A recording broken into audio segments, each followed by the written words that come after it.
చరిత్రలో ఈరోజు ఛానల్ కి స్వాగతం. ఒక సాధారణ రైతు కుటుంబంలో జన్మించిన బాలుడు వెండి తెరపై దేవుడిగా ఆరాధించబడ్డాడు. తరువాత రాజకీయాల్లోకి వచ్చి కేవలం 9 నెలల్లోనే అధికారాన్ని చేజిక్కించుకున్నాడు. ఆ మహానుభావుడు ఎవరో మీకు తెలుసా?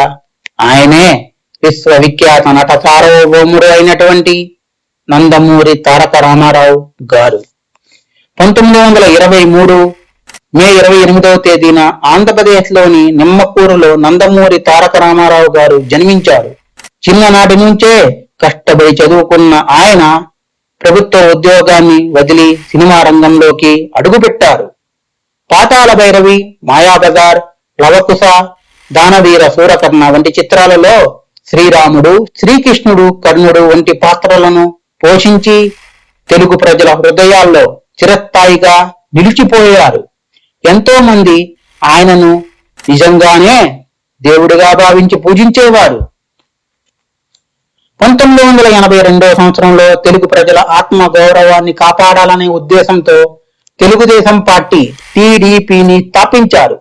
ఆశ్చర్యకరంగా పార్టీ స్థాపించిన కేవలం 9 నెలల్లోనే అధికారంలోకి వచ్చి ఆంధ్రప్రదేశ్ ముఖ్యమంత్రిగా చరిత్ర సృష్టించారు. సినీ నటుడిగా కోట్లాది మంది అభిమానులను సంపాదించిన ఎన్టీఆర్ రాజకీయ నాయకుడిగా పేదల సంక్షేమానికి అనేక పథకాలు ప్రవేశపెట్టి ప్రజల మనసుల్లో చిరస్థాయిగా నిలిచిపోయారు. వెండితెరపై దేవుడిగా, రాజకీయాల్లో ప్రజానాయకుడిగా, తెలుగు గర్వానికి ప్రతీకగా నిలిచిన ఎన్టీఆర్ వారసత్వం నేటికి కోట్లాది మందికి స్ఫూర్తి. అలాంటి మహానుభావుడికి మన వందనాలు. మా కంటెంట్ మీకు నచ్చినట్లయితే లైక్ చేయండి, షేర్ చేయండి, సబ్స్క్రైబ్ చేయండి. మా ఛానల్ యొక్క నోటిఫికేషన్ మీ వరకు అందాలంటే కింద కనబడుతున్న బెల్ ఐకాన్ని ట్యాప్ చేయండి.